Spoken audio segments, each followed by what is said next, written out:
Financial literacy कैसे केवल व्यक्तियों को नहीं बल्कि पूरे समुदाय को सशक्त करती है? आप यूएसए को पसंद क्यों करते हो भाई? समृद्ध देश है। करें छोटे बिजनेस या फ्रीलांसिंग कानून तरीके से टैक्स बोझ कैसे कम कर सकते हैं? छोटे बिजनेसेस के लिए तो देखिए दो तरीके से। एक है, अगर आप स्टार्टअप हैं तो स्टार्टअप को 3 साल की एग्जेम्पशन मिल रही है। अगर आप स्टार्टअप हैं, अपने आप को एक कंपनी रजिस्टर करें और स्टार्टअप वो ये एआई भी एक नशा है, ऐसे ये कंजम्पशन भी एक नशा है। इस नशे से बाहर नहीं आए तो मैं ये मानता हूं कि वो लोग जो इस नशे से बाहर नहीं आएंगे वो बिल्कुल अपने आप को धरातल से नीचे पाएंगे, और जो लोग इससे ऊपर उड़ गए वो नेचुरली हाइट्स टच करेंगे। क्या सरकार मदद करती है इसमें? बिल्कुल करती है। आजकल आप साइबर सेल में ऐसी कोई, इनफैक्ट आपको जाने की भी जरूरत नहीं है, आइडेंटिटी भी डिस्क्लोज करने की जरूरत नहीं है। ऑनलाइन आप साइबर सेल की साइट पे जाइए। This is we are talking about digital arrest. Yes, तो डिजिटल अरेस्ट में बहुत हेल्प करती है। हेलो एवरीवन, कैसे हैं आप सभी लोग? होप करती हूँ आप सब अच्छे होंगे। Welcome to Bundeli spirit podcast episode 2। Doubt हो गया एपिसोड 2? जी हाँ, इतने सारे डाउट्स एंड इतने सारे क्वेश्चंस के बाद हमको एपिसोड 2 आपके लिए लॉन्च करना ही पड़ा, जिसमें हमारे पास से सीए रचित अग्रवाल जी। रिमेंबर? चलिए एक छोटी सी झलक दे देती हूँ आप। पर्सनल वेल्थ मैनेजमेंट क्या होता है? हमारी दादी अपनी पोटली में पैसा भी बचा के रखती थी कि जिससे कि कभी कोई मजबूरी आ जाए, कोई परेशानी आ जाए तो उसका वेल्थ हो चाहे हेल्थ हो, दादी के नुस्खे हमेशा काम आते हैं।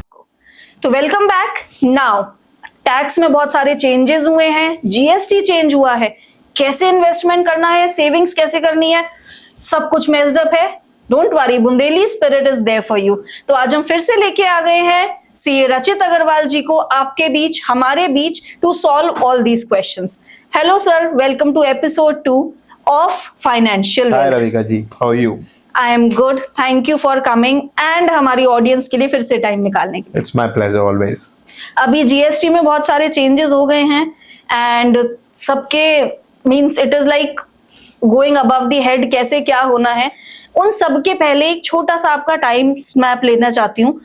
जब भी आपने स्टार्ट किया, यू वर इनटू बिजनेस से सीए की जर्नी में, एंड सीए की जर्नी से इन्वेस्टमेंट की जर्नी में कैसे आए आप, एंड ये चेंज कैसे आया? व्हाट वाज दैट चेंज जो आपको आज यहाँ पे इन्वेस्टमेंट कंसल्टेंसी जैसी चीज आप फ्लोट करते हैं हमारे झांसी के लोगों के लिए? बहुत ही बढ़िया सवाल है Ravika ji, and it is very close to my heart. One thing about it कि मेरी family, as you already said, कि हम लोग बिलोंग करते थे बिजनेस फैमिली से। And you know, business families are traditional business families. हम लोग ने जो व्यापार देखा है ना, बिल्कुल प्योर आज के समय वाला व्यापार नहीं देखा। हमने वो देखा है जहाँ रियली दुकान पे हम लोग मतलब स्ट्राइव करते थे अपने काम को लेके, मतलब मेहनत होती थी, फोन नहीं होता था तो डिजाइन्स के लिए आपको ट्रेवल करना पड़ता था, कस्टमर्स के साथ आपको मतलब जो आप कहते हो ना 100 साड़ियां फैलाना, कपड़े का काम था। तो ऐसा ही बेस हम लोग ने देखा। एंड मेरी स्टोरी बड़ी क्लियर है कि मैंने पूरी जितनी सीए की पढ़ाई की है वो पूरी दुकान पे बैठ के किया। मतलब मैंने दुकान पे साथ साथ काम किया है, उसके बैठने के साथ साथ हम लोग रात में मैं पढ़ता था और एग्जाम देता था। And my attendance in school was around 45-50%। मेरे स्कूल में ज्यादा अटेंडेंस नहीं रही। तो दैट वाज माय जर्नी। और जब मैंने ये देखा why it came to my mind कि मेरे को सीए करना है, so my father used to be a businessman. हम लोग जब मेरे फादर के साथ मैं गया हमारे जो फाइनेंशियल कंसल्टेंट है उनके पास, और उनके पास मैंने देखा तो हमारे जैसे कितने बिजनेसमैन मतलब जो परेशान हैं, टैक्स के इश्यूज हैं, इन्वेस्टमेंट के इश्यूज हैं, ऐसे इश्यूज को लेकर हमारे जैसे, my father was a very knowledgeable man in this regard, finance के बारे में अच्छी नॉलेज थी। बट मेरे फादर के जैसे मैंने देखा कितने सारे बिजनेसमैन ऐसी फाइनेंशियल कंसल्टेंसी को लेकर परेशान रहते हैं और वो वेट करते हैं, और उनके लिए CA is like a doctor जो उनकी बीमारी को ठीक कर रहा है। और वो एक इतना अच्छा प्रोफेशन मुझे लगा वो देख के कि यार एक ऐसा प्रोफेशन जो लिटरली हमारे सीएस को मतलब हमारे व्यापारियों को अपग्रेड कर सकता है, उन्हें स्ट्राइव करने में, उनकी प्रॉब्लम्स को सॉल्व करने में बहुत ज्यादा हेल्प कर सकता है। और वो एक ऐसा एक प्रोफेशन है जिससे हम बहुत तेजी से ग्रो करा सकते हैं बिजनेसमैन को।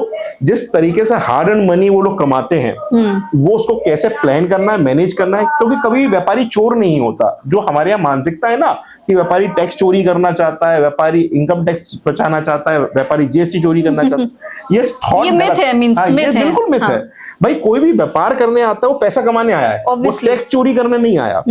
इंटेंशन क्या होती है, क्योंकि फाइनेंशियल लिटरेसी नहीं होती है हमारे पास, उसकी वजह से गलतियां होती हैं व्यापारी से, और उस गलती की वजह से उसको भरपाई करना पड़ता है। तो my whole sole agenda was to educate the businessman, हम व्यापारियों को सपोर्ट कर सकें, उन्हें एम्पावर कर सकें, और व्यापारी को हम व्यापारी वर्ग को बढ़ा सकें। ये हमारा प्योर इंटेंशन था, जिसकी वजह से मैंने प्रोफेशन चूज किया कि जब तक अगर मैं सीए बन जाता हूँ, that was a thought at that time, तो मैं इतना डीप हेल्प करने की कोशिश करूंगा व्यापारियों की, कि व्यापारियों को व्यापारिक स्तर पे हम जहां जहां मदद कर सकते हैं वो हम करेंगे।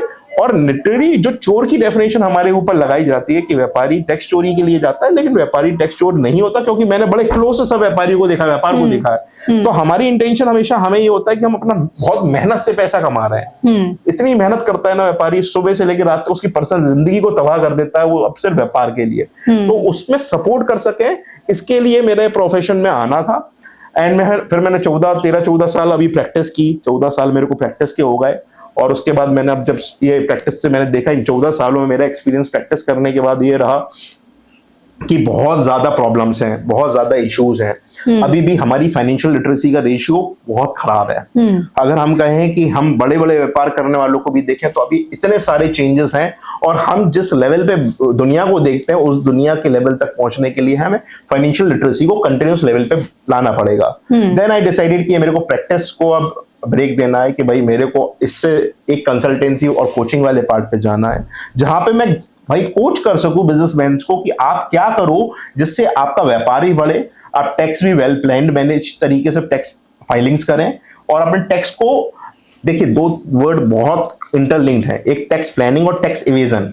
तो टैक्स प्लानिंग आप जाने, टैक्स इवेजन से आप दूर रहें, और अपने आप को ग्रोथ की रास्ते में नंबर एक में ही व्यापार आपको ग्रोथ दे सकता है। ये आज की फाइनेंशियल लिटरेसी लोगों तक पहुंचे, और that is the main intention why I came into financial coaching and investment coaching और कंसल्टेंसी यू कैन से। तो this is my journey through out my, मतलब मैंने अगर अपनी लाइफ कहूं तो मैंने 7 साल की एज से मैंने व्यापार में पापा के साथ मैंने काम कराना चालू कर दिया था। When I first went to Gwalior for purchasing, फिर मैं 11 साल की एज में दिल्ली गया माल खरीदने के लिए। तो ये मेरी जर्नी जो थी, इसने मेरे को एक्सपीरियंस दिया है 30 इयर्स का। इन 30 सालों का एक्सपीरियंस मैंने क्योंकि बहुत छोटी एज में दिया, तो ये एक्सपीरियंस जो मेरे को व्यापार और सीए को इंटरलिंक करके मैंने वो दर्द समझा दूसरी साइड जाके। भाई अभी तक तो मैं व्यापारी था, जब मैं सीए पे गया तो मैंने उस साइड पे जाके वो दर्द समझा कि व्यापारी का दर्द कितना बड़ा दर्द है। तो उस दर्द को सॉल्व करने के लिए हम एक चैनल में भी आए, हमने डिपार्टमेंट्स के थ्रू भी हमने कम्युनिकेशन किया, जहां हमें समझ में what is the best possible कि हम जितना हार्ड टाइम अपना दे सकते हैं उनको, कि to understand both the things. और वो क्या है, वो एक जो गैप था ना, कम्युनिकेशन गैप बिटवीन एक कंसल्टेंट से और एक व्यापारी को बात करने में बड़ी हिचक होती थी, और व्यापारी कंसल्टेंट को से अधिकारी तक का जो लेवल था वहां पे एक हिचक थी। उस मिथ को और उस कंफ्यूजन को खत्म करने के लिए मेरे को ये इस प्रोफेशन से ज्यादा कोई बेटर लगा नहीं था, और it help me a lot. मैंने बहुत सारे व्यापारियों को, इनफैक्ट मैं मानता हूं कि that is what I can do for business. अगर मैं उनके बिजनेस प्रॉब्लम्स को सॉल्व कर सकूं और उनको ग्रोथ की पाथ पे ला सकूं, that is my only life time objective जो मेरे को करना है। और हम लोग हमेशा एम्प्लॉयमेंट की तरफ बात करते हैं कि जब तक समृद्ध भारत की बात कर रहे हैं तो रोजगार पैदा करना सबसे महत्वपूर्ण काम होगा। तो that is the most important thing जो मेरा फोकस है। बिल्कुल। तो आई थिंक कि इस जो आपने एक छोटा सा इंट्रोडक्शन दिया उससे हमारे व्यापारी वर्ग तो बिल्कुल कनेक्ट कर सकते होंगे, क्योंकि कहीं ना कहीं वो उनकी भी एक आत्मकथा होगी। जी जी जी, मैं व्यापारी का ही बच्चा हूँ और मैं भी व्यापारी हूँ। मैं तो लिटरली मानता हूँ, लोग मुझे सीए कहें या कुछ भी कहें, but I am a child of a hard worked businessman who has earned very hardly. So मतलब मुझे लगता है कि मैंने जितना हार्ड वर्क और स्ट्राइव करते देखा है व्यापारियों को, वो शायद एक लेबर जो आपका गड्ढा खोदते उससे भी ज्यादा काम करता है। एग्जैक्टली तो अब आते हैं टैक्स, जो अभी का रिसेंट का एकदम हाईएस्ट मुद्दा है, जो अभी चेंजेस आए हैं जीएसटी में, तो उससे रिलेटेड कुछ क्वेश्चंस पूछेंगे। मे बी हमारी ऑडियंस को डाउट हो तो definitely we will try to resolve all the doubts. Okay, तो सर स्टार्ट करते हैं। yes. कौन कौन सी कम जानी पहचानी टैक्स डिडक्शन या सरकारी स्कीमें आम लोगों को बड़ा फायदा दे सकती हैं? जब हम कहते हैं आम लोगों को, आम जनमानस के बारे में बात करें तो बहुत सारी चीजें ऐसी हैं जिनको हम जानते ही नहीं है। जैसे कि अगर मैं एक बात करूं, अगर कोई रिस्क भी नहीं लेना चाहता और फिर भी अगर इन्वेस्टमेंट्स वगैरह करना चाहता है, तो कुछ स्कीम जैसे सुकन्या है, ये इसके बारे में बहुत ज्यादा बात नहीं की जाती, बट ये एक ऐसी स्कीम है जो आपको बहुत बड़ा सपोर्ट देती है। और अगर जिसकी लड़कियां हैं उनके लिए सुकन्या समृद्धि योजना इज वेरी गुड स्कीम जो गवर्नमेंट चला रही है। इसके साथ साथ कुछ गवर्नमेंट बॉन्ड्स आते रहते हैं रेगुलरली, जैसे आप आरबीआई का एक ऐप है उसे डाउनलोड करेंगे तो उसमें आप देखोगे गवर्नमेंट के बॉन्ड्स आते रहते हैं, जिसमें एफडी से ज्यादा रिटर्न होता है और लिक्विडिटी मिली रहती है। साथ ही साथ अगर आप इंश्योरेंस की बात करें तो सरकार जैसे आपको वो लाइफ इंश्योरेंस देती है 330 रुपए में, तो ऐसे बहुत सारी योजनाएं हैं जो सरकार के द्वारा दी जा रही हैं। व्यापारी वर्ग के लिए अगर कहा जाए तो व्यापार करने के लिए हमारे पास बहुत सारी फाइनेंस स्कीम्स हैं, जिसमें अगर आपको मुद्रा योजना है तो आपका पास व्यापार है अगर, तो मुद्रा में आपको आसानी से लोन मिल जाता है। तो आज की डेट में वो जमाना चला गया कि आप साहूकार के पास जा रहे हो तभी आप व्यापार चालू कर सकते हो। अगर आपका व्यापारिक आइडिया है और आपका बिजनेस है तो आप मुद्रा लोन ले सकते हो। ऐसी प्रधानमंत्री का एम्प्लॉयमेंट जनरेशन प्रोग्राम जो है पीएमईजीपी, वो है अपने एक डिस्ट्रिक्ट एक product, one district one product, वो एक अच्छा कार्य वो है। तो ऐसी बहुत सारी स्कीम्स हैं जो सरकार चला रही है, जिनके बारे में आप अगर जानकारी लेना चाहो तो आपको पहले समझना पड़ेगा कि हम करना क्या चाहते हैं लाइफ में, उसका आप बेस बनाओगे तो सरकारी स्कीमें आपको हर चीजें मिल जाएगी। चाहे आप डेयरी लगाना चाहते हो तो उसके लिए सपोर्ट सिस्टम है, अगर आप मैन्युफैक्चरिंग यूनिट लगाना चाहते हो उसके लिए सपोर्ट सिस्टम है। एक आम जनमानस की बात करें तो जो सैलरीड क्लास पीपल हैं उनके लिए बहुत सारी ऐसी डिडक्शंस और बेनिफिट्स मिल सकते हैं जो आप ले सकते हो, जहां पे आपके लिए बहुत सस्ते में। अब हम जैसे वही बात करते हैं कि कई बार वो आपका 5 लाख रुपए तक की हेल्थ का योजना है सरकार की, बहुत सारे लोगों के पास वो कार्ड नहीं है, आयुष्मान कार्ड, तो आयुष्मान कार्ड आप ले सकते हो। तो अगर आप मतलब उस लाइन में आते हो तो आयुष्मान कार्ड ले सकते हो। ऐसे बहुत सारे बेनिफिट्स हैं जो हम छोड़ देते हैं, और बहुत सारे ऐसे हैं जो बहुत लो कॉस्ट पे हैं। तो मतलब अगर आप पहले एक बार एक्सप्लोर करना चालू करें अपनी नीड्स को और उस पर आप वो बेनिफिट्स लेना चालू करें, बट कुछ भी नहीं करते तो इन्वेस्टमेंट्स को आप निकालना चालू कर दें, पैसे को अपनी इनकम से निकालना पहले चालू कर देंगे तो वो अपने आप में इतना बड़ा सपोर्ट मिल जाएगा। 2 चीजें जरूर करें, जैसे कि अब हेल्थ इंश्योरेंस और लाइफ इंश्योरेंस पे दोनों पे 18% जीएसटी, जो मतलब जीएसटी था वो खत्म कर दिया, 0 हो गया जी। तो आप अपना इंश्योरेंस जरूर करा के रखें, क्योंकि सबसे महंगा खर्चा आज की डेट में हेल्थ इंश्योरेंस है, और लाइफ में अगर आप चले जाते तो आपकी अर्निंग कैपेसिटी। तो ये 2 चीजें जरूर करके देखते हैं जिसमें सरकार बहुत ज्यादा एग्रेसिवली है। एग्जैक्टली ओके, तो अब अगर हम बात करें छोटे बिजनेस या फ्रीलांसिंग, कानून तरीके से टैक्स बोझ कैसे कम कर सकते हैं?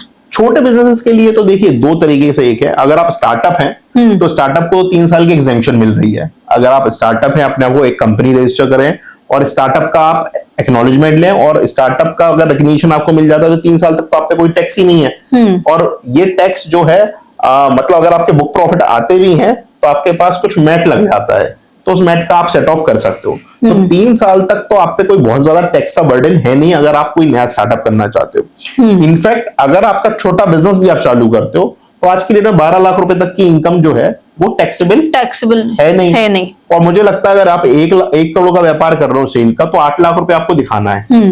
तो 8 लाख रुपए तक का अगर आप प्रॉफिट अर्न कर रहे हो 4480 में, तो आप वैसी टैक्स स्लैब से बाहर हो। और बात रही जीएसटी की, तो 40 लाख रुपए तक आपको जीएसटी का रजिस्ट्रेशन अनिवार्य नहीं है अगर आप माल बेच रहे हो। तो टैक्सेशन की बात करें तो टैक्सेशन एक हमारे मन का भूत है कि बहुत टैक्स है। 1.5 करोड़ तक भी आपके पास कंपोजिशन स्कीम है। तो अगर आप मान लो 1 करोड़ तक का टर्नओवर है आपका, तो आपने 1 लाख रुपए आपने साल का एक जीएसटी दिया जो आप नेचुरली कस्टमर से चार्ज कर ही लेते हो, और इनकम टैक्स आपका एग्जेम्प्ट रहा। तो टैक्स के मामले में 2 चीजें आती हैं आप पे, जीएसटी और इनकम टैक्स। उस पर कोई बहुत ज्यादा बड़ा फर्क पड़ता नहीं है बड़े छोटे व्यापारियों पे। और बड़ी जैसे कंपनीज अब स्टार्टर वगैरह, तो मैंने उसका बता ही दिया कि आपको बेनिफिट मिल जाता है। इसके अलावा बाकी टैक्स प्लानिंग के पार्ट्स और आते हैं जो आप केस टू केस डिफर करेंगे। तो अब अगर जैसे हम अपने नेक्स्ट क्वेश्चन की तरफ चलें, तो behaviour of psychology of money, मतलब जो पैसा होता है उसका एक अपना रूप होता है। ये मींस जनरली जो गृहिणी होती हैं वो भी समझती हैं, एंड अगर हम बात करें जो कमा के लाते हैं वो भी बहुत अच्छे से समझते हैं। तो अगर हम बात करें कि लोग जानते हैं कि पैसे के साथ क्या सही करना चाहिए, फिर भी ऐसा क्यों नहीं कर पाते? ये बहुत रेलेवेंट क्वेश्चन है, और मतलब एक टुडे सिनेरियोज अगर देखा जाए कि जिस वजह से लोग परेशान हैं और जो फाइनेंशियल परेशानियां लोगों पे हैं, वो आपने जो क्वेश्चन पूछा वो उससे ही रिलेट करती हैं। क्योंकि आज की डेट में ये आप समझ लें, समृद्धि तो बढ़ चुकी है, पैसा हम पहले से ज्यादा कमाने लगे हैं। एग्जैक्टली। उसके बावजूद हमारे खातों में बचत नहीं है। बिल्कुल। पहले हमें देखता था कि एक परिवार, एक किसान होता था, वो अपने पूरे पूरे परिवार को चला लेता था छोटी सी किसानी से। और आज की डेट में एक आदमी घर में 2 लाख रुपए भी कमा रहा है, 1 लाख रुपए भी कमा रहा है महीने का, तब भी उसके पास सेविंग्स के नाम पे कोई चीज नहीं है। कई बार दोनों अर्निंग होते हैं। हाँ। हस्बैंड वाइफ दोनों अर्निंग है। मेरा एक फ्रेंड था, मैं आपको एग्जांपल देता हूँ। एक मेरा फ्रेंड था, 3.5 लाख रुपए महीना कमाता था, और उसकी शादी उस समय नहीं हुई थी। 2014 में मैंने उससे बात की, हमने दोनों ने साथ में सीए 2011 में क्लियर किया था। 2012 में उसने किया था, मैंने 11 में किया था। उससे 3 साल पूछा तो वो मेरे से कहता है कि भाई 25 तारीख को मतलब 25 तारीख तक मेरा क्रेडिट कार्ड का बिल आ जाता है, तो 1 तारीख को जब सैलरी क्रेडिट होती है तो पूरा डेबिट मारता है। 3.5 लाख कमाता है भाई, 3.5 लाख का करता क्या है? कहता भाई वो 5 दिन कमाते हैं, कल्चर हमारा ऐसा है, ये एमएनसीज का कल्चर है, तो 2 दिन हम लोग बढ़िया पार्टी करते हैं। और वे फैक्ट है भाई, हम लोग का होता है रोटेशनल पार्टी देनी होती। तो आप क्या साइकोलॉजी ऑफ मनी, आपने ऐसा सवाल पूछा ना, इट इज गवर्न्ड बाय कि हम क्या देखते हैं, हमें किस तरीके से दिखाया जा रहा है। ये साइकोलॉजी आज की डेट में कंज्यूमर इकोनॉमी, मैंने पहले भी बात की थी, हमें कंज्यूमरिज्म की तरफ देखा जाने लगा है। इस चीज पे फोकस क्या हो गया, साइकोलॉजी हो गई कि हमारा बगल वाला अगर हमारे साथ का कलीग है, उसने अगर कोई चीज ले ली तो ये मेरे पास इससे अच्छी क्यों नहीं है। This is the psychology. In fact आपको कंजम्पशन से कोई मतलब नहीं है, आपको नीड नहीं है उसकी। जैसे आप आज की डेट में देखते हो, आपके पास इंस्टा या फेसबुक होता है, आप कोई स्क्रॉल करने लगो, आप नहीं भी खरीदने वाले होगे तो भी आप कोई ना कोई चीज खरीद लोगे, क्योंकि इतनी अट्रैक्टिव तरीके से उसको प्रेजेंट किया जा रहा है, तो वो आप खरीद ही लोगे। तो साइकोलॉजी ऑफ मनी क्या हो गई, इट इज लाइक हम कैसा देख रहे हैं, हम कैसा कंसीव कर रहे हैं, और हमारा बिहेवियर पैटर्न क्या हो गया, हम अपने आप को चाहे उस लेवल पे हो या ना हो, हम उस टाइप से बिलीव कराने लगे हैं। और ये जितना आप ऊपर जाते जाएंगे, आप देखेंगे हायर इनकम ग्रुप इस तरीके से नहीं सोचता।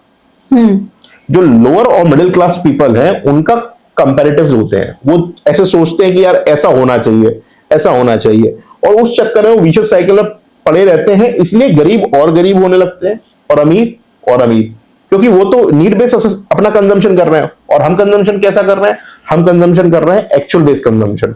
मतलब हमारा तो क्या होगा, दिख रहा है, जो कहते हैं ना दिखावी दुनिया जो है, उसके बेसिस पे कंजम्पशन। तो psychology of money is like, अभी नीड बेस हम लोगों ने कंज्यूम करना बंद कर लिया है। आप अपने घर में भी देखोगे, अगर आप आज सफाई करने बैठोगे तो आपको इतने सारे आइटम मिलेंगे जिसका कोई यूटिलिटी नहीं। मतलब एक जरूरत की बात करें कि उस चीज की जरूरत है। अब जैसे एक पता नहीं छोटा सा एग्जांपल मैं देती हूँ, आप रिलेट करेंगे कि नहीं। आजकल अब ये सब पे सेल चल रही है, मीशो, मिंत्रा, फ्लिपकार्ट, अमेजॉन, सब पे। रादर इट इज नीडेड और नो, बट अरे ये अच्छा लग रहा है हम ले लेते हैं। ये 500 का मिल रहा था बट राइट नाउ वो 200 का मिल रहा है, ले लेते हैं। तो मतलब and this is not something कि ये किसी और का, ये मेरा ही थॉट है। कि अब मैं कल रात को I was just scrolling Meesho, but I was thinking कि ये अच्छा लग रहा है, फिर आई रियलाइज कि ये यूज क्या है मेरा, एंड आई स्टॉप देयर। तो ऐसी बहुत सी चीजें हैं कि दिस इज अट्रैक्टिव पार्ट, कि वो दिखा रहे हैं और हम देख के उस जाल में फंस रहे हैं। तभी वो मैं कहता हूँ ना, दिवाली पे आप देखोगे तो आप 10-10, 15-15 ड्रेसेस खरीद लेते हो। इट इज नॉट, वो क्या है, एक है कि बिग सेविंग्स डजंट मीन कि वो बिग इन्वेस्टमेंट है। बिग इन्वेस्टमेंट हुआ, सेविंग कैसे हुआ ये? तो सेविंग जो है वो एक बेसिकली आपको खींच रही है कि आप खर्च करो। जैसे आप आईफोन का एग्जांपल ले लो, why they launch always at the time of this festive season India, और उनके लिए इंडिया एक बहुत बड़ा टारगेट मार्केट है, बहुत बड़ा मार्केट। आज आप देखो iPhone 17 pro 17 pro is like उनके लिए तो टॉफी चॉकलेट जैसा हो गया, लाइन लगा के मिल रहा है। आई सीन मुंबई में सब लाइन लग रही है क्या खरीदने के लिए, आईफोन 17 प्रो। दुबई में ऐसी हालत है कि फोन नहीं मिल पा रहा है। तो ये पोजीशन है कि आज की डेट में एक आईफोन जैसा फोन जैसा चीज आप 2 व्हीलर खरीदने में 1.5 लाख की सोचते हो, 1.25 लाख की, और 1.5 लाख का उसमें कम कराते हो आप? हाँ, नेचुरली वो आपको लगता है 10 साल अभी तो लाइफ है इसमें, और जो फोन आप हर साल चेंज कर देते हो। 16 आया, अरे अपग्रेड कर लेते हैं। 15 आया, अरे बेकार हो गया, 17। और क्या करोगे आप उसकी इंस्टॉलमेंट बनवाओगे 8,000 10,000 महीने की। आपकी अर्निंग कितनी है? 25,000 35,000। आपने 10,000 खत्म कर दिए, और 10,000 क्या होगा? आज से 1 साल बाद फोन की वैल्यू 0 है। अगर आप वो 10,000 की सिर्फ 10,000 रुपए महीने की अगर आप इन्वेस्टमेंट ही कर देते, मैं तो कहता हूँ सिंपल गोल्ड, आपको कुछ नहीं समझ में आता, आपने गोल्ड ही ले लिया होता 10,000 रुपए का। आज क्या रेट है गोल्ड का? तो डेढ़ से ज्यादा ही होता ना, 2 लाख होता। 2 लाख तो एक चीज जो आपकी 0 वैल्यू हो रही है, दूसरी चीज आपको यही तो डिफरेंस हो रहा है। एक आदमी अपने आप को और नीचे गिरा रहा है, दूसरा अपने आप को बढ़ा रहा है। मतलब कहीं ना कहीं इसका मतलब नेक्स्ट क्वेश्चन इसी से रेलेवेंट है, एक कंपटीशन भी है कि भाई बगल वाले ने लिया है तो हमें भी लेना है। ऑफ कोर्स, आप देखो ना, कार कंजम्पशन, मतलब मोबाइल्स, ये सब दिखावा है। टोटल कंजम्पशन बेस्ड इकोनॉमी है। आप मेरे पास आओगी, मेरे को आपकी कोई चीज अच्छी लगेगी, मेरे को जरूरत हो नहीं हो, मैं देखो यार ये अच्छी लग रही, तो मेरे को वो चीज वैसी ही चाहिए। तो दिस इज, इस इकोनॉमी में, इस टाइम में हमें बड़ा कॉशियस रहना पड़ेगा, क्योंकि हमारी इनकम बहुत ज्यादा ऐसे नहीं बढ़ने वाली। तो हमें ये समझना पड़ेगा जो हम कंज्यूम कर रहे हैं, वेदर इट इज रेलेवेंट, ये हमारा फ्यूचर सिक्योर करता है कि नहीं करता। और अगर हमें नीड है तो कंज्यूम करो ना। दूसरी चीज एक बहुत इंपॉर्टेंट है कि आप जो भी डिसीजन ले रहे हो खरीदने का, आप ये सोचो अगर ये मेरे को ईएमआई पे नहीं मिले तब भी मैं खरीदूंगा क्या। तो अगर आपके डिसीजन ऐसे लेंगे आप कि आपने, अगर आप कहोगे यार मेरे को, मान लो मेरे को जरूरत है शूज लाने, तो मैं तो लूंगा ना, चाहे कैसे भी लूंगा, अगर फट गए हैं तो चाहे ईएमआई पे मिले चाहे कैश में मिले, कैश पे लेने को भी तैयार हूं। ईएमआई एक ऑप्शन मिल गया, तो अगर आपको 0% कॉस्ट वाली ईएमआई भी मिल रही हैं, तो ये डेट ट्रैप में आपको ले जा रही हैं, जो डेट ट्रैप आपको एक साइकिल में बना के रखेगा, जो आपको डेट से बाहर ही नहीं आने देगा। मैंने देखा है कई बार कोई 25-25 हजार रुपए की क्रेडिट कार्ड ये लोग दे देते हैं कंपनी वाले, वो शुरू 25 से करते हैं। कभी 25 की लिमिट कम नहीं होती, वो जिंदगी में जाके 2.5-3 लाख 5 लाख रुपए बन जाते हैं। वो लिमिट के साथ साथ उनके लोन्स बढ़ जाते हैं। तो ये डेट ट्रैप है। आपको कंज्यूमरिज्म की, अगर आप लोन लेके पैसा मतलब कंज्यूमेबल चीज खरीद रहे हो, तो वो तो बेकार ही है ना, मतलब वो तो नेचुरली आपकी लाइफ में कोई वैल्यू एड नहीं कर रहा। डेफिनेटली नेक्स्ट क्वेश्चन हमारा इसी से रिलेटेड है, सोशल मीडिया या दोस्तों का दबाव ज्यादा खर्चा करने में कितना योगदान देता है? I believe 100%। मैं 100% से ज्यादा सोचती हूँ। नेचुरली आप देखिए ना, मैं आपको बताऊं, मेरा we go to so many business conferences. आप जितना ऊपर जाते जाओगे आपको दिखेगा ये चीजें सिर्फ आपके यहाँ वाली लेवल पे। हम लोग बताएं, मेरे कई सारे फ्रेंड्स हैं, those who are running the companies of 5,000 crore, they don't even change their phone. अगर उनका 16 प्रो चल रहा है तो उन्हें सोचा भी नहीं 17 लेना है कि नहीं। किसी के पास तो कई बार मैंने देखा, one of my friend was मतलब is running a business for around 3,500 crore, उसके पास आईफोन 14 प्रो है। हमने कहा भाई अब तो अपग्रेड कर ले यार, तेरा स्टाफ तेरे से अच्छा फोन। कहता भाई नीड क्या है, what is the need of it. हमें फोन चलाना है, फोन आते हैं, जो हमें यूटिलिटीज यूज करनी है वो सारी इसमें अवेलेबल है। तो whether it will add value to this thing, सिर्फ स्टेटस सिंबल के लिए आप चलाना है तो आप लग्जरी प्रोडक्ट तब यूज करो जब आपको लग्जरी यूज करनी है। कहता भाई आज के डेट में आईफोन, अगर मैं लग्जरी की तरह से मानूं तो कहना iPhone is not a luxury now. हर किसी के हाथ में आईफोन है, तो वो लग्जरी के प्रोडक्ट से बाहर हो गया। तो पर्पज इज कि आप जिस दिन अपनी इनकम को असेस कर रहे हो, आप इन्वेस्टमेंट और आपके फ्यूचर को पहले असेस करो, रेदर देन आप कंजम्पशन को असेस, मतलब फोकस कर लो। जब आपका फोकस आपके फ्यूचर को और आपके इस डिसीजन से आने वाले टाइम में आपका क्या इंपैक्ट पड़ेगा वो सोच के करते हो, तो आपको हमेशा आप गलत डिसीजन नहीं लोगे। डेफिनेटली, मतलब इसमें कहीं ना कहीं एक इंटरनेट बहुत बड़ा माध्यम है फॉर एक्सपेंस। अब मैं आपको बताऊं, आप सोच लो, कई बार आप जैसे फोन, ये आपको पता है ये आपका फोन ऑलवेज एक्टिव है, और लोगों को लगता है ये सिर्फ नेट से एक्टिव होता है। आप फोन साथ में रख के सोचो, और बहुत सारी चीजें आज की डेट में, इनफैक्ट आप फोन ऑन भी नहीं करोगे तब भी मल्टीमीडिया कैप्चर कर सकती हैं। इनके पास ये कैपेबिलिटी है। अगर नहीं होगी तो एसओएस कैसे चलता। वन ऑफ माय मतलब क्लाइंट एंड यंगर ब्रदर, उसने एक प्रोडक्ट डेवलप किया है जिसमें उसे कोई नेटवर्क की जरूरत नहीं है। आपके साथ कभी भी कोई हादसा होता है तो मल्टीमीडिया रिकॉर्ड हो जाएगा, फोटो खिंच जाएंगी और चली जाएंगी। तो ये सब भाई पहले मैसेज जैसे जाते थे उस सिग्नल से, तो आप जो भी आप बात कर रहे हो, व्हेन वी आर डिस्कसिंग, ये मोबाइल सुन रहा है, और आप जैसा आप बात करोगे वो आपको वैसी चीजें दिखाने लगेगा। आपने कहा मेरे को वो उसका मोबाइल बहुत अच्छा था, अब आपको मोबाइल की ऐड दिखेंगे। आपने कहा वो कपड़े अच्छे लग रहे थे तो आपको कपड़े ही कपड़ों के ऐड दिखेंगे। तो यू विल सी कि this mobile is now capturing you. वो आपको इंस्टा पे भी आप देखो, आप कुछ टाइप की रील्स देख लो ना, किसी टाइप का कंटेंट देख लो आप, वो कंटेंट वही दिखाएगा, सेम कंटेंट। आपको फूड पसंद है, फूड की आप 2-4 रील्स देख लो या फूड की बातें करो, फूड ही फूड आएगा। तो आपको ऐसा लगेगा ये हमें सोच रहा है। इनफैक्ट आपके साथ कभी कोई हादसा हो जाए, कोई कोई कोई किसी की बुराई कर दे या आपके साथ कोई ऐसा हो जाए तो आपको देखते हैं सैड थॉट्स भी आने लगते हैं। लव वालों को लव वाले आते हैं, हाँ, मोटिवेशन वालों को मोटिवेशन। हाँ। हाँ, दिस इज ऑल्सो। अच्छा, कई बार ये होता है कि लाइक नॉर्मल एप्स पे आप एड्रेस अपना डालते हैं एंड किसी और ऐप पे खोला तो वो ऑटो अपडेट एड्रेस हो जाता है। हाउ? वो एक्चुअली आपका फोन स्टोर कर रहा है ना, आपने उस पर सेव दबा दिया तो वो क्या हो गया, प्रीफिल आपको ऑप्शंस दे दिया। So this mobile is like AI का जमाना है। एआई के जमाने में आप और मैं पॉडकास्ट बात कर रहे हैं, मैं यहाँ एक अपना फोन रख दूं, वो उसकी ट्रांसक्रिप्ट बना के भेज देगा आपके पहले। आप कहो कि इन दोनों को रिप्लेस करके वीडियो बना दो दूसरे का, तो वीडियो बन जाएगा। तो we are living in this world. तो हमें कहाँ बचना है? This generation should be very very careful and mind me, ये जनरेशन बहुत फास्ट है और इनको क्या है ना, हर चीज को एक्सपीरियंस करने का बहुत शौक है।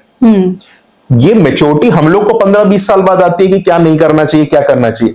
इस जनरेशन को मैं आज में जीना है, उनका थॉट ही है आज में जीना है। ये कंज्यूमरिज्म क्यों आ रही है? बट जब वो लैंड करते हैं 10 साल बाद तो उनके पास कुछ बचता नहीं है। दूसरी चीज, ये जनरेशन हाँ और ना करना स्ट्रेट फॉरवर्ड जानती है। आप आपकी मम्मी को मना नहीं कर सकते थे, मैं नहीं कर सकता, नेवर, नॉट नाउ इवन। तो हम लोग नहीं कर सकते। मेरा तो अरे मम्मी तो बहुत दूर की बात है, मैं अपने बड़े भाई को नहीं कर सकता। आज की डेट में तो बॉस से कोई मतलब कोई एम्प्लॉय अगर किसी बॉस को बोलना चाहिए स्ट्रेट फॉरवर्ड बोलना, सर ये हमारे परव्यू के बाहर है, this is not my job.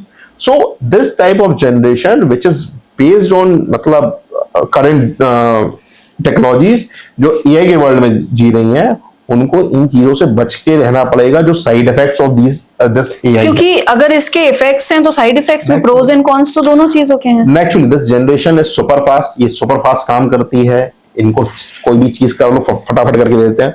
But इनको ये समझना पड़ेगा कि आप किसी को टारगेट कर रहे हो, भाई आप किसी से फैसिलिटी ले रहे हो ना उस एआई की, तो वो भी आपको टारगेट कर रहा है। आप उसके कंज्यूमर हो, कितना कंज्यूमर बनना है ये आपको अपनी नीड। और इट इज लाइक कि शुरू में आपने सिर्फ वो अपनी फैसिलिटीज दे रहा है, आप उसके आदी हो रहे हो and then yes it is all about like only यार भाई वो सिगरेट की तरह है। आपने 2 सिगरेट आपके दोस्त ने स्टार्टिंग अरे कुछ नहीं होता कुछ नहीं होता, टेस्ट तो करके देख, अल्कोहल की तरह है। वो टेस्ट किया उसने, वो नशा यहाँ चढ़ा, उसको अच्छा लगा। वो ये एआई भी एक नशा है, ऐसे ये कंजम्पशन भी एक नशा है। इस नशे से बाहर नहीं आए तो मैं ये मानता हूं कि वो लोग जो इस नशे से बाहर नहीं आएंगे वो बिल्कुल अपने आप को धरातल से नीचे पाएंगे, और जो लोग इससे ऊपर उड़ गए वो नेचुरली हाइट्स टच करेंगे। डेफिनेटली हमने देखा है ना, कई सारी स्टोरी सुनी है, 2 दोस्त दोनों ने साथ स्टार्ट किया था और वो एक वहां आसमान पे पहुंच गया, एक जमीन पे रह गया। तो ये स्टोरीज क्यों है? ये स्टोरीज एक्चुअल नहीं, मतलब ये एक्चुअली तो है, ये कोई फेक स्टोरीज नहीं है। तो उनमें यही डिफरेंस होता है कि आप मेच्योरिटी, ये लाइफ तो सबकी वही है, वही सांसें हैं, वही पानी है, वही खाना है, सिर्फ थॉट का। It is all about mindset. तो अब जितना, जैसे अगर भी ऑनलाइन की बात करें अपन रिसेंटली, तो ऑनलाइन इज समथिंग के जितना फायदेमंद है उतना नुकसानदायक भी है। तो एक बार अपन ऑनलाइन फ्रॉड पे बात करते हैं, राइट? दैट पूरी तरह ऑनलाइन बैंकिंग के दौर में डिजिटल फ्रॉड से बचने के लिए आम लोगों को क्या सावधानी बरतनी पड़ेगी? Very important question. सी आज की डेट में आपको पता है कि कितने टाइप के फ्रॉड्स होने लगे हैं, है ना? And recently one of the news also covered this topic with me. See हमारे पास मल्टीफेसेट ऑनलाइन फ्रॉड्स होने लगे हैं। टू सेफगार्ड योरसेल्फ आपको कुछ चीजों का तो बड़ा बेसिक ध्यान रखना है। किसी भी टाइप का कोई लिंक हो जो आपके पास अननोन सोर्सेज से आता हो, इनफैक्ट आपके नोन सोर्सेज से आता हो जिसमें वो कम्युनिकेट नहीं करता हो किस चीज के लिए है, ये आपको ट्रस्टेड नहीं है, डोंट ओपन दैट लिंक किसी भी तरीके से, चाहे वो इंस्टा पे आए, चाहे फेसबुक पे आए। आजकल टेलीग्राम बहुत बड़ा माध्यम है, चाहे वो टेलीग्राम पे आए। किसी भी टाइप का वीडियो कॉल आए जो अननोन सोर्सेज से है, वो आप बिल्कुल नहीं उठाइए। आपको जब तक ओटीपी वेरीफाइड सोर्सेज से नहीं मांगा जाए या आपको कंफर्म ना हो जाए, ओटीपी शेयर नहीं करिए। आज की डेट में एक और डिफिकल्ट बात है कि कोई भी काम बिना ओटीपी के होता नहीं है, तो ओटीपी शेयर भी बहुत करने पड़ते हैं, जैसे कि इनकम टैक्स की रिटर्न फाइलिंग के लिए हमारे को चाहिए पड़ता है। तो बट आप ये वेरीफाई कर लें जो सोर्स मांग रहा है, क्योंकि हर चीज में वो आधार ओटीपी लिख के आता है, रिटर्न वेरीफाई करने में भी और ट्रांजेक्शन में भी। तो आप ओटीपीज नहीं दें। और चौथा चीज है कि अपना क्यूआर जो है वो खोल के ऐसे किसी को ना दे दें। कई बार हमने देखा वो क्यूआर ऐसे दे दिया, अच्छा, तो वो दें, बट आप ये इंश्योर कर लें कि वो क्यूआर आपका स्कैन हुआ, फिर आपने फोन ले लिया। मतलब कई बार क्या होता है ना, सामने वाला अपना क्यूआर का स्कैन कर लिया, वो देना। तो इनफैक्ट हमने देखा है कि ये उन केसेस में ज्यादा होता है जहां पे वो देख लेते हैं उस टाइप की एज ग्रुप है या उस टाइप का वो है जो फोन को उतना इजीली यूज नहीं करते। बट स्टिल मैंने देखा है बड़े बड़े एजुकेटेड लोग उसमें ट्रैप में आ जाते हैं। कई बार होते हैं कि आपका कोई चीज हो गई है, आपका ये पेमेंट बाउंस किया था, आपका इसका इंस्टॉलमेंट डालना है, आपको सिर्फ ओटीपी देना है, या आपका लोन जो हम लोग रिड्यूस कर रहे हैं, रेट ऑफ इंटरेस्ट रिड्यूस कर रहे हैं, उसके लिए ओटीपी देना है। ऐसे फ्रॉड्स मेरे को बहुत रेगुलर देखने को मिलते हैं, तो इनसे सावधान रहें। आपको जब भी कोई सोर्स एक कॉल आता है कि आपको, जो आजकल डिजिटल अरेस्ट देख रहे हैं हम लोग, डिजिटल अरेस्ट बहुत ज्यादा होने लगा है, तो जब भी आपके पास कोई कॉल आए तो आप इंश्योर कर लें कॉल पे हमें कोई जानकारी नहीं देनी है, ये आप बेसिक बना लें। आपके पास जब भी गवर्नमेंट कोई डेट आप पे एक्शन करेगी तो वो आपको मेल से कम्युनिकेट करेगी, ऑफिशियल मेल की साइट से। और जब भी ऑफिशियल मेल आपके पास आए तो आप ट्रस्टेड सोर्सेज से उसे वेरीफाई करना, डोंट गेट, मतलब आप डरे नहीं। दूसरी चीज, या तो आपके पास वो आएगा या रिटर्न में आएगा, और हमेशा जो चीज मेल में आती है 19% गवर्नमेंट ऑथेंटिक है ना, और ऑफिशियल सोर्सेज है, उसका वेरीफाई कर ले कि ये मेल ऑफिशियल गवर्नमेंट की है कि नहीं, आज की डेट में ऑनलाइन है। और जब भी ऐसी कोई चीज हो, डोंट वरी, कोई आपके साथ कुछ नहीं करने वाला। आप हाल के हाल अगर आपके नजदीकी जो भी साइबर क्राइम सेल है उससे आप कम्युनिकेट करें। अगर आपका कोई एजुकेटेड कंसल्टेंट है तो उससे करें। ये नहीं करें कि आपको डर लगने लगे हमें फैमिली में बता देंगे तो मेरे साथ ये हो जाए, कुछ नहीं होने वाला। अगर कुछ करना होगा तो लीगल फॉर्म में जो हो सकता है वो लीगल फॉर्म में सरकार आपके अगेंस्ट एक्शन लेगी, तो कोई आपके साथ चीजें होंगी। बट सॉरी टू इंटरप्ट हो गया, क्या सरकार मदद करती है इसमें? बिल्कुल करती है। आजकल आप साइबर सेल में ऐसी कोई, इनफैक्ट आपको आप जाने की भी जरूरत नहीं है, आइडेंटिटी भी डिस्क्लोज करने की जरूरत नहीं है। ऑनलाइन आप साइबर सेल की साइट पे जाइए। This is we are talking about digital arrest. Yes, तो डिजिटल अरेस्ट में बहुत हेल्प करती है। डिजिटल अरेस्ट में इनफैक्ट आपको हल्की हेल्प आउट करती है वो, तो आप डरे नहीं, घबराए नहीं। और एक चीज समझ लें, कोई आपको फांसी पे नहीं लगा देगा। सरकार जब भी आपको कोई भी आपके, अगर आप क्राइम भी कराएंगे तो आपको सुनने का मौका देगी वो। भाई आपकी सुनवाई तो करेगी ना, शो कॉज नोटिस तो देना पड़ेगा ना उन्हें, तो आपकी सुनवाई करेगी, आपसे बात करेगी, आपसे पूछेगी और आपको जस्टिफाई करने का टाइम देगी। तो ऐसे कभी नहीं होता कि आपका हल्के आपको करना पड़ेगा, ये डिसाइड करो, नहीं करोगे तो अभी आपको आपके अगेंस्ट ये हो जाए, ऐसा कभी नहीं होता। तो these type of so many frauds जिनको हम देख रहे हैं, इसमें वो 10-10 लाख 25-25 लाख 1 करोड़ रुपए तक ले लेते हैं। कई बार साइबर अटैक्स होते हैं सिस्टम्स पे, ये एक नया टाइप का है। हर वो एक हैकर होता है, वो खोल के बैठा हुआ था सिस्टम, वो डायरेक्टली अटैक्स करना चालू करता है जिसने पैसा दे दिया। तो make sure you may keep yourself safe, अपना बैकअप बना के रखें डेटा का, क्योंकि उन्हें सिर्फ पैसे से मतलब है, उन्हें आपके डेटा से कोई मतलब नहीं है। क्योंकि आप जिस वर्ल्ड में रह रहे हैं ये सब चीजें होंगी, एक ट्रांजिशन फेज भी है और जिस टाइप के अटैक्स हैं, तो ऐसे बहुत सारे स्कैम्स और फ्रॉड्स आपके चल रहे हैं। लोन देने दिलवाने का फ्रॉड कि लोन आपको मिल जाएगा, कंजम्पशन का फ्रॉड, आपको आपकी गिफ्ट निकली है, आपकी लॉटरी निकली है, डोंट गेट इनटू इट। जो भी आएगा आपके पास, या तो ऑफिशियल एक टेक्स्ट मैसेज आता है, टेक्स्ट मैसेज में डिटेल्स लिखी रहती हैं, वो टेक्स्ट मैसेज में भी फर्जी भी होते हैं, बट आपको जब तक कोई वेरीफाइड सोर्सेज से आपके पास कोई कम्युनिकेशन नहीं आता तब तक आप नहीं करें। सर आई होप मैं बहुत ज्यादा आपको परेशान कर रही हूँ, बट ऑडियंस को अभी भी बहुत सारी चीजें जाननी है। एक हम एक नॉर्मल वर्ड बोलते हैं बिग पिक्चर प्लानिंग, मींस एक हमारी प्लानिंग का एक विजन होना चाहिए जो बहुत बड़ा होना चाहिए, राइट? तो उसको कैसे अपने को खुद मैनिफेस्ट करके संभाल के रखना है या आगे कैसे बढ़ना है, मैं क्वेश्चन पूछती हूँ। अगली पीढ़ी के लिए रिटायरमेंट कैसा दिखता है? क्या पारंपरिक पेंशन का मॉडल अब भी काम करेगा? पहले तो आपने जो कहा कि पिक्चर हम कैसी देखना चाहते हैं, बहुत इंपॉर्टेंट है कि हम पिक्चर देखें। सबसे इम्पोर्टेंट, मैं कई सारे लोगों से मिलता हूँ या मैं 90% लोगों से मिलता हूँ, उनका फ्यूचर पिक्चर नहीं होती। उनसे कभी भी आप एक सवाल पूछें कि आप ये कर रहे हैं क्यों, इसको करना चाहते हैं क्यों, तो आपके पास क्यों और कब तक ये डिफाइन नहीं होगा। टाइम बाउंड, क्यों करना है, कब तक करना है, और अगर आप एक क्लैरिटी के साथ अपना विजन नहीं बना पाते, जैसे आप कहते हो ना पिक्चर आप देख नहीं पा रहे, जैसे शायद हमारे पूर्वजों ने अगर ये नहीं देखा होता कि ऐसी पिक्चर होगी जहां, मतलब बहुत पुरानी बात करूं तो मैं हवाई जहाज होगा, एक एग्जाम्पल है, तो जब तक आप देखोगे नहीं तब तक वो बनेगा नहीं और होगा नहीं। और आपको सबसे पहले ये देखना पड़ेगा कि आप जिस लाइफस्टाइल में जी रहे हो, तो क्या अपने बच्चों को भी वैसी लाइफस्टाइल देना चाहते हो, उससे हल्की लाइफस्टाइल देना चाहते हो, या उससे अच्छी लाइफस्टाइल में देखना चाहते हो। तो जो भी आप देखना चाहते हो आपको पहले तो एक विजन बोर्ड पे उतारना पड़ेगा। This particular word is very close to my heart. मतलब मैं अभी लाइफ में मानता हूं कि हम लोग जो भी अचीव करते हैं that is due to manifestation. और मैनिफेस्ट करने के लिए सबसे इंपॉर्टेंट है कि आप उस चीज को देखें। भाई हम लोग कहते हैं विजुअल वर्क्स बेस्ट जब भी आप किसी चीज को, और आपको बिलीव करना पड़ेगा कि आप वैसे लाइफस्टाइल में जी रहे हो।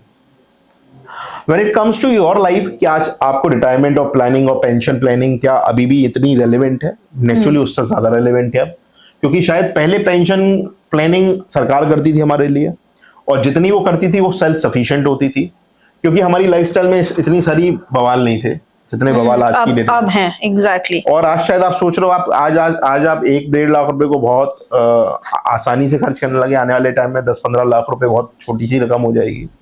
तो उस पॉइंट ऑफ टाइम के हिसाब से अगर अपना लाइफस्टाइल मेंटेन करना है और आपको वैसी ही लाइफ जीनी है, तो आपके लिए रिटायरमेंट और pension planning is the most important thing. लोग समझते हैं शायद कि आज की डेट में किसी की अगर पेंशन 1 लाख रुपए है तो अगर आने वाले टाइम में हमारी 2 लाख होगी तो हम बहुत अच्छा कर रहे होंगे। तो आई बिलीव ऐसा नहीं होगा। आपको मैं पहले ही बता चुका हूं कि रूल ऑफ 72 चलता है। अगर हम मानते हैं कि इन्फ्लेशन 6% से ही बना, तो हर 12 साल में पैसा आपको डबल चाहिए पड़ेगा। जो 1 लाख चाहिए वो 2 लाख, फिर 2 लाख का 24 साल में 4 लाख, और 4 लाख का आपको अगर आप कर दो कि 24 का 36 साल में तो 48 लाख, मतलब 4 लाख का 8 लाख, तो 8 लाख रुपए महीना आपको चाहिए पड़ेगा 36 साल में। 24 साल में आपको 4 लाख रुपए महीना चाहिए पड़ेगा। ये तो मिनिमम है जो सेम लाइफस्टाइल मेंटेन कर रहे हैं। और अगर अपन बात करें छोटे बी टाउन्स की, तो मेरे ख्याल से right.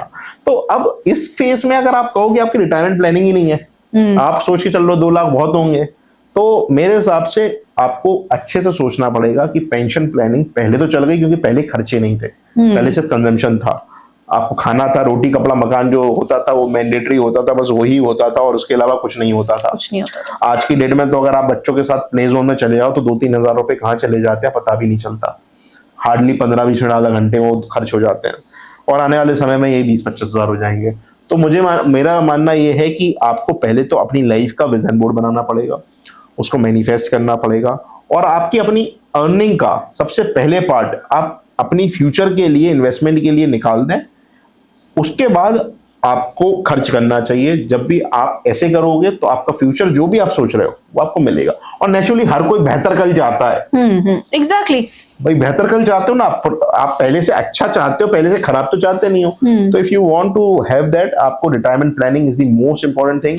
Current planning in fact is the utmost important thing for retirement planning, क्योंकि सब आपको करंट की नीड्स को कितने लेवल तक रखना है और कितना असेस करके रखना है, ये आपका फ्यूचर पे मतलब ये आपकी इन्वेस्टमेंट प्लानिंग पे निर्भर करेगा। तो आई बिलीव कि ये एक बहुत इंपॉर्टेंट डिसीजन है, और जब तक आप फ्यूचर नहीं देख पा रहे तो आप लाइफ ही नहीं जी पाओगे आने वाले टाइम में। आपको भी नहीं पता आप क्या जियोगे। भाई आप अच्छा जियोगे, अच्छा खाओगे, नहीं खाओगे कुछ। बट सर आजकल जैसे बहुत लोगों, मतलब एक मैं आपको रेफरेंस देती हूँ कि इट इज लाइक कि कल किसने देखा है, अभी खर्च कर लो। तो वाई, मतलब बीइंग जिस एज में मैं हूं, आई थिंक मैनेजमेंट एक बहुत बड़ा एक अंडरस्टैंडिंग पॉइंट है कि आपको समझना चाहिए। बट लोगों का होता है कल किसने देखा है, अभी खर्च करो। तो इज इट ट्रू कि आप भले ही कल का नहीं सोच रहे हो, लेकिन if you are living long तब क्या करोगे आप? सी ये एक वो जिंदगी जो है ना एक होप पे चलती है। वो बच्चा पैदा होता है ना, उस बच्चे को भी नहीं पता उसकी डेस्टिनी क्या है, लेकिन वो भी उस होप के साथ जब पैदा किया जाता है, जब वो पैदा होता है तो आप किस होप के साथ बच्चा पैदा करते हो? भाई एक कपल एक बच्चा पैदा करता है, वो किस होप के साथ बच्चा करता है? ये करता है ये बच्चा आएगा मेरी लाइफ में, ये जिएगा, हमारे बुढ़ापे में हमारे साथ होगा, या हमारा एक वारिस बन जाएगा। वारिस क्या इसलिए सोचते हो कि 10 साल में मर जाएगा, ये तो नहीं सोच के पैदा करते ना आप। जब उस पॉइंट वो डिसीजन ले रहे हो और ये सोच के ले रहे हो ये 70 साल का डिसीजन है, 60 साल का डिसीजन है, तो आज जो बच्चे खर्च कर रहे हैं वो डिसीजन इतना इंपॉर्टेंट है कि तुम चलो आज कंज्यूम कर लोगे, सब कर लोगे, लेकिन अगर कल तुम्हें सड़क किनारे बैठना पड़ा या तुम्हें एक बेसिक नौकरी करनी पड़ी जो तुम करना नहीं चाहते, आज नहीं करना चाहते, और तुम्हें 45 और 50 की एज में करनी पड़ी, तो whether it is justified? No. आज तुमने सारा बेनिफिट सारा कंज्यूम कर लिया, कल किसने देखा है? अरे हम ये नहीं कह रहे कल किसी ने देखा है, लेकिन एटलीस्ट ये तो कर सकते हैं कि भाई आज को मैं जो मैंडेटरी है उसको एंजॉय कर लें, जो जबरदस्ती का है उसे एंजॉय नहीं करें। एग्जैक्टली, फालतू का भाई पार्टी करने को किसने मना किया? लेकिन ये जरूरी थोड़ी है कि हम पार्टियां 50-50 हजार रुपए खर्च कर दें, 15-15, 20-20 हजार रुपए खर्च कर दें। भाई एंजॉय करो, दोस्त, आपको एक सर्कल चाहिए, दोस्तों के साथ एंजॉय करो। आपके 8 लोग इकट्ठे हो गए, in fact a cold drink party is a good party to have.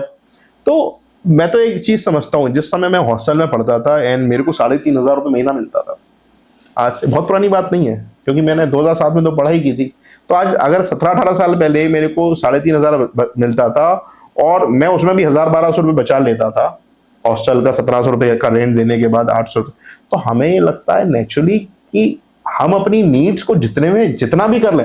और मतलब that was the most happiest time of my life, क्योंकि हम लोग बच्चे सारे दोस्त होते, सारी पार्टियां करते, सारे एंजॉय। हम लोग जनपद पे 150 रुपए की टी शर्ट खरीदे, दैट इज ऑल्सो एंजॉयमेंट। सो आप इंजॉयमेंट किस में फील करते हो, दैट इज दी, आज में जियो, आप आज इंजॉय करो, आज अपनी हेल्थ का ध्यान रखो, आज आप फ्यूचर का ध्यान रखो, that is the good thing. But आप ये कह दो कि हम फ्यूचर को छोड़ दें अपने पैसा, क्योंकि ये भी समझ लो बचपन की एज में 16 साल तक आप कमा नहीं सकते थे, 45 के बाद आपसे कमाया नहीं जाएगा, तो आपके पास कमाने का एक स्लैब है। तो आपकी लाइफ मान लो 70 की है, तो कमाने की तो 25-30 साल ही है ना, 25-30 साल, एग्जैक्टली। तो आप वो 70 साल की लाइफ को 25 साल की जो कमाने की एज है उससे डिफाइन करो ना। आप ये सोचते हो 25 साल की जो लाइफ है वो 25 साल की लाइफ ही तो सर्व करेगी बस, बाकी आगे और पीछे का आप डिसाइड नहीं करोगे अगर, तो आप फिर उस समय परेशान होगे। तो I think that this podcast is going for actually like हमारे यूथ के लिए, कि जो यूथ है उनको ये चीजें ज्यादा समझनी है जनरली। यस ऑफ कोर्स, जैसे मैंने आपको बताया ना, मेरा इंटेंशन बड़ा क्लियर है, मैं समृद्ध भारत, समृद्ध व्यापारी और युवा, जिसमें सबसे इंपॉर्टेंट है इस भारत को बनाने में। अगर हमारा युवा हमारी पावर बन गया तो हम को रोक नहीं सकता कोई, क्योंकि हमारे यहाँ बहुत हार्ड वर्किंग बच्चे होते हैं। मतलब जितने हार्ड वर्किंग बच्चे इंडिया में मिलते हैं, पूरा विश्व जानता है कि कोई चाहता है कि भारतीय लोगों के बिना काम कर ले तो नहीं कर पाता। तो अगर वो अपनी मेहनत का सही यूटिलाइजेशन कर लेंगे तो अपनी लाइफ भी इंजॉय करेंगे, अपना फ्यूचर भी सिक्योर रखेंगे और हम दुनिया पे राज करेंगे। तो अब एक नॉर्मल सा क्वेश्चन है कि परिवार बड़े लक्ष्य मीन्स, अगर हम बात करें बच्चों की पढ़ाई, विदेश जाना, आफ्टर रिटायरमेंट, इन सब की एक तैयारी होती है। मींस मेरे ख्याल से एक मिडिल क्लास फैमिली के लिए ये एक बहुत बड़ा एक चैलेंज है, एक फैसला होता है बड़ा। तो हाउ टू मैनेज दिस कहीं ना कहीं फाइनेंशियल वेल्थ के हिसाब से? सी इट इज लाइक आपको लिखना पड़ेगा, जैसा मैंने कहा ना, विजन बोर्ड बनाओगे आप क्या अपनी लाइफ में चाहते हो। बड़ा बहुत सिंपल, आपने एक इन्वेस्टमेंट का बहुत एक हम लोग कहते हैं बेस सवाल है, वो आपने मेरे से पूछ लिया तो मैं उसको बड़ा थोड़ा सा ब्रीफ कर देता हूँ। जब भी आप अपनी लाइफ चाहते हो तो अपनी लाइफ को आप एक लिस्ट डाउन कर लो, आप लाइफ में क्या क्या चाहते हो, क्योंकि हम चाहते तो बहुत कुछ है लेकिन हम उस पर एक्शन कोई नहीं लेते। तो आप जैसे चाहते हो कि मेरा बच्चा जो है 20 साल बाद इस कॉलेज में पढ़े, आज 5 साल का है या अभी हुआ है, तो मेरे को मालूम लगता है कि 18 साल बाद, 15 साल, मेरे को आप लिख लो बच्चे की पढ़ाई 15 ईयर्स बाद किस कॉलेज में, उसका नाम लिख लो एग्जाम्पल के फॉर्म में, आज की डेट पे, भाई आज के हिसाब से जिस कॉलेज में आप पढ़ाना चाहते हो। ऐसे आपने कहा मेरे को ये कार चाहिए 5 साल बाद, लिख लो। आपको मकान चाहिए एक और, लिख लो। बच्चे की शादी होगी, लिख लो। इसके बाद आपका जो जैसे आपने कहा कि मुझे चाहिए कि भाई मेरे पास मंथली जो है ऐसा लाइफस्टाइल होना चाहिए जो आज की डेट में 2 लाख रुपए महीने का है, तो आप लिख लो कि मेरे को 2 लाख रुपए महीने अपनी लाइफस्टाइल को मेंटेन करने के लिए। ऐसे आप सारी चीजें लिख लो और आप कुछ नहीं करो, उसे लिखने के बाद आप इन्फ्लेशन से एडजस्ट कर दो।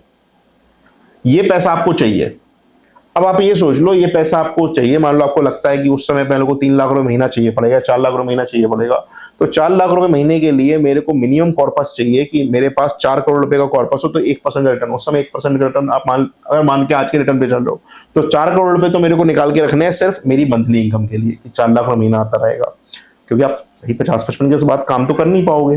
फिर आपने कहा कि मान लो मेरे को बच्चे को कॉलेज पढ़ाना है, आज की डेट में 20 लाख रुपए लगता है, तो उस समय की इन्फ्लेशन एडजस्टेड पे मान लो मेरे को लगता है कि 6 करोड़ रुपए लगेगा, दो मान लो 50 लाख है तो 1.5 करोड़ रुपए लगेगा, तो 1.5 करोड़ रुपए आपको चाहिए तो 1.5 करोड़ का इन्फ्लेशन एडजस्टेड कर लो कितना पैसा चाहिए। इतना पैसा जो आपको निकल के आया वो आज की डेट के हिसाब से चाहिए, तो उनका फ्यूचर वैल्यू ये निकल के आ गया। इस फ्यूचर वैल्यू के हिसाब से इन्वेस्टमेंट कर लो। जैसे आप ये कर लोगे तो सारे डिसीजंस आपके जो जो आप सोच सकते हो, आप तो मैं कहता हूँ आपको एरोप्लेन खरीदना, आप एरोप्लेन लिख दो, लिखो एग्जैक्टली, और फिर उसके हिसाब से अपना इन्वेस्टमेंट प्लान करो और इनकम को एडजस्ट करके अपने फ्यूचर गोल्स को डिफाइन कर लो। क्योंकि आपकी इनकम ऐसा नहीं है आप सोच रहे हो मेरे को एरोप्लेन चाहिए, अब आपकी इनकम 50 लाख रुपए महीना थोड़ी है कि आप उसके लिए सेव करो। तो जो आपकी एक्सपेक्टेशंस हैं उनमें जो प्रायोरिटी वाइज आपकी नीड्स हैं उनको आप टिक करके कि इतना इन्वेस्टमेंट कर दिए, इनसे ये प्रायोरिटीज ठीक हो जाएंगी। जब आपकी इनकम बढ़ जाए तो आप अपनी प्रायोरिटी का नेक्स्ट लेवल मैनेज करते जाओ। ये इन्वेस्टमेंट का सिंपल डिसीजन है। तो मतलब इसको ऐसे हम कह सकते हैं कट शॉर्ट होता जाता है इससे, और हमारे लिए इजी हो जाता है। टारगेट करके ना भाई क्या करो, पढ़ा आपका एक विजन है, उस विजन को आप गोल्स में कन्वर्ट करो, गोल्स को आप फिर ऑब्जेक्टिव्स में कन्वर्ट करो, फिर छोटे छोटे टारगेट्स में कन्वर्ट करो, तो आसानी से हो जाएगा। तो आपको पता चलेगा अब मेरे को मालूम चला 5,000 रुपए महीना बच्चे की पढ़ाई के लिए निकालना है, फिर आपको 3,000 रुपए महीना मान लो मेरे को बच्चे की शादी के लिए निकालना है, फिर मालूम चला कि हमें अपना लाइफ स्टाइल को मेंटेन करने के लिए मान लो 10,000 रुपए महीना। तो ऐसे आपके जो भी आपके हैं उस हिसाब से आपको पता चल जाए कितना कितना पैसा हम निकालेंगे जिससे हमारा क्या सिक्योर हो रहा है। अब नॉर्मल एक आ जाते हैं मनी एंड सोसाइटी, पैसा और समाज। तो फाइनेंशियल लिटरेसी कैसे केवल व्यक्तियों को नहीं बल्कि पूरे समुदाय को सशक्त करती है? आप यूएसए को पसंद क्यों करते हो भाई? समृद्ध देश है, हर कोई जाना चाहता है यूएसए। तो हर समाज जो समृद्ध होगा वह हर कोई आना चाहेगा।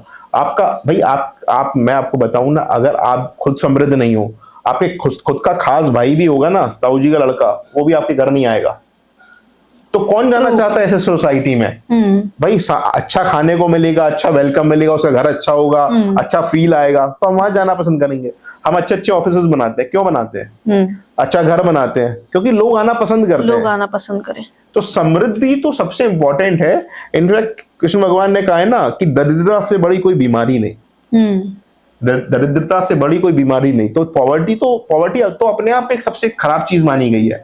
अगर आपको समृद्ध जब तक आप नहीं होते तब तक आप समाज को समृद्ध समाज को नहीं बनाओगे, और समृद्ध जब तक समाज नहीं होगा तो वो ग्रो नहीं करेगा, उसके अंदर एनर्जी खत्म हो जाएगी, जीने की वजह खत्म हो जाएगी।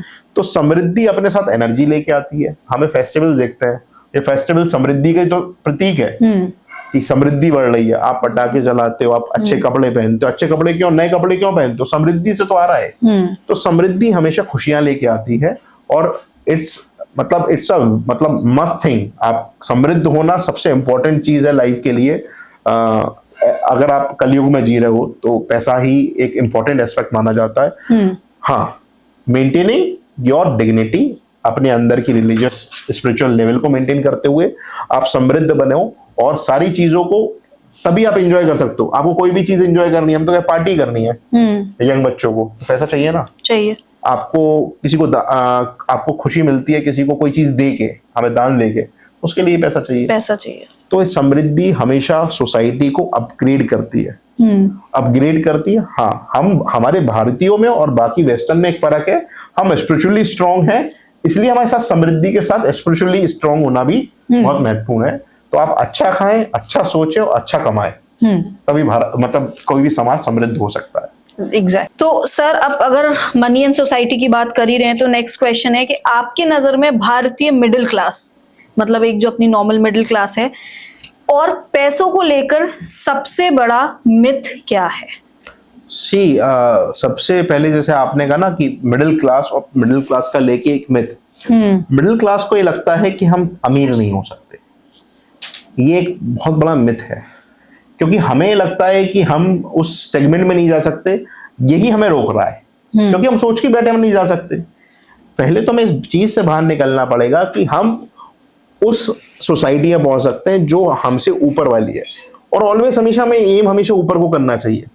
तो वो जो बिलीव्स हैं, वो जो सिस्टम है कि जो मिथ बिलीव है कि हम ग्रो नहीं कर सकते, हमें तो अरे यार एंजॉय करो, आज की लाइफ जियो, हम लोग मिडिल क्लास है, हम लोग कंजम्पशन के लिए बने हैं, आज मैं जियो, अरे इसके लिए किसने कमाया। तो ये हमारा थॉट ही हमें रोक रहा है। नेचुरली हम ये नहीं कहेंगे कि आप कंजम्पशन पैटर्न भी खराब हो जाएगा आपका।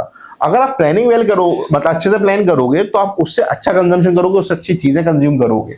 बट पॉइंट क्या है कि हम अभी अपने आप को वहां पे रोके हुए हैं, वहां पे हम अपनी कहते हैं ना, अपने विजन को रोके हुए हैं। एक बाउंड्री सेट कर ली हमने अपनी। हमें अच्छा लगता है भाई, हम उसमें कंफर्ट जोन में है, तो हम कंफर्ट जोन में, तो दुनिया भाई भगवान भी उतना ही दे रहा है और आप एफर्ट्स भी उतना ही डाल रहे हो।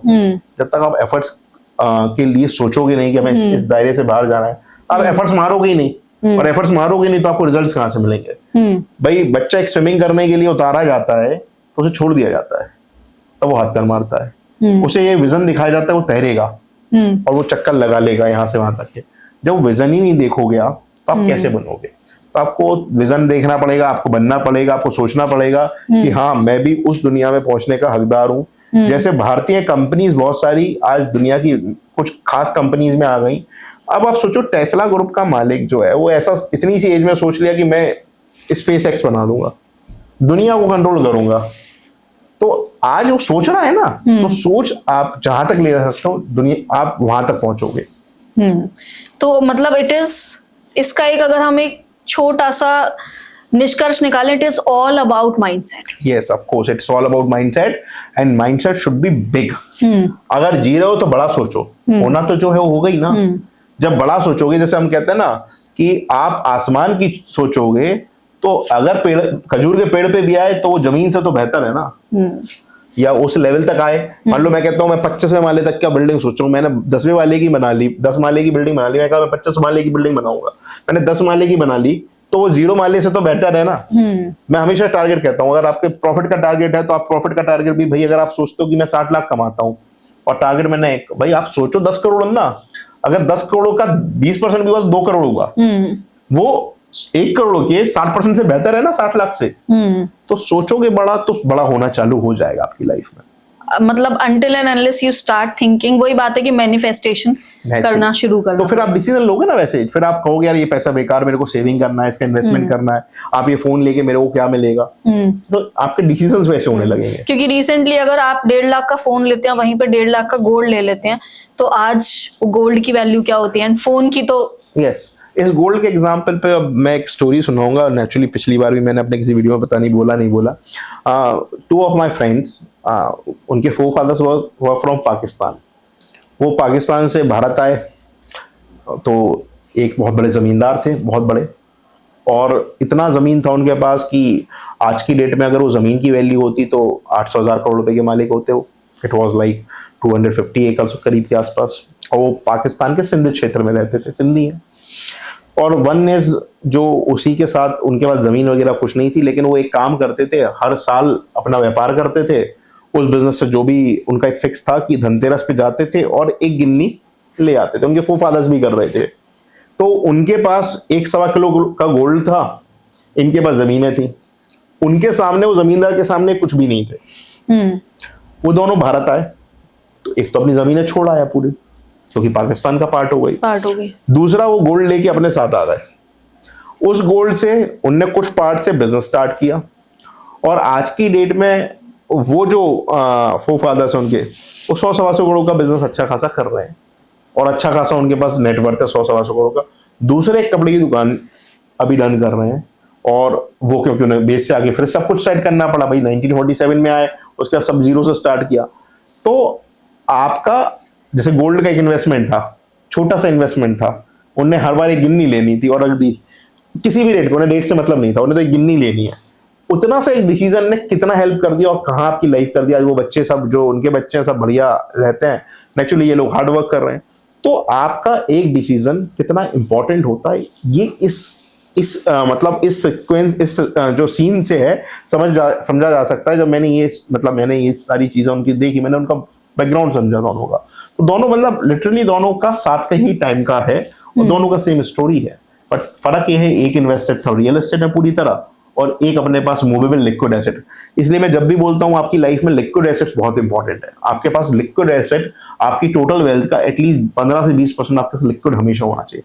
मैं 25 से 40 बोलता हूँ, बट 15 से 20% तो लिक्विड ऐसा होना चाहिए, कल आपके पास कोई इमरजेंसी आ जाए, घर में कोई बीमारी आ जाए, कुछ भी हो जाए, तो आपके पास ऐसी चीज हो कि भैया ऐसे उठाया और हल्के पैसा मिल गया। और आज के ज़माने में तो बहुत आसान है, मोबाइल में आ जाता है हल्का सा पैसा। बट इसके बावजूद भी घर में कुछ लिक्विड रखें। आप इतने सक्सेसफुल हैं तो कुछ मेरे खुद के भी पर्सनल सवाल होते हैं। पैसा और प्यार, don't take it otherwise, but क्या पैसा नहीं होता है तो प्यार होता है? ऐसा कुछ नहीं है, ऐसा कुछ भी नहीं है। See it's about the, it is all about money. Means अगर मैं मनी पॉइंट ऑफ व्यू से सोचूं, क्या पैसा इंपॉर्टेंट है इक्वली? यस, सी दो पार्ट हैं। एक बच्चे जिसको प्यार समझते हैं आज की डेट में, वो एक डेफिनेशन अलग है। सी प्यार, आप जिस चीज से प्यार करते हो ना, उस चीज के लिए आप हमेशा पॉजिटिव होते हो, आप उसके लिए हर चीज अच्छी करना चाहते हो। और जैसे मैं अगर अपनी बात करूं तो मान लो मैं अपनी लाइफ में अपने प्यार की बात करूंगा तो मैं उसको बेस्ट से बेस्ट चीजें एंटरटेन कराने की कोशिश करूंगा, उसकी लाइफ अच्छी रहे, वो हेल्दी रहे। तो प्यार नेचुरली, पैसा उसमें हेल्प क्या करता है? पैसा आपको अपने प्यार के लिए ज्यादा से ज्यादा चीजें देने के लिए करता है कोशिश। पैसा इंपॉर्टेंट है, नेचुरली इंपॉर्टेंट है, क्योंकि आपको जो भी कंजम्पशन कराना है, लाइफ एक छोटी सी से प्यार पे तो जिंदगी नहीं चलेगी ना। एग्जैक्टली। हाँ, पैसा उसके लिए चाहिए क्यों, कंजम्पशन में आप जी रहे हो भाई, आपको कोई भी चीज खानी है तो पैसा चाहिए। हाँ, इसमें इंपॉर्टेंट ये है, प्यार एक एस्पेक्ट है, उसको अगर आपको अच्छे से निभाना है तो पैसा इज इंपॉर्टेंट फॉर दैट। मतलब कहीं ना कहीं इक्वली इंपॉर्टेंट है। Yes, of course equally important है। इनफैक्ट एक मेच्योर, आप शादी कर लेते हो, मान लो आपका प्यार है, हम तो कह रहे हैं प्यार पापा मम्मी के साथ है, तो पापा मम्मी को मान लो दवाई की जरूरत है, वो भी तो पैसों से आएगी।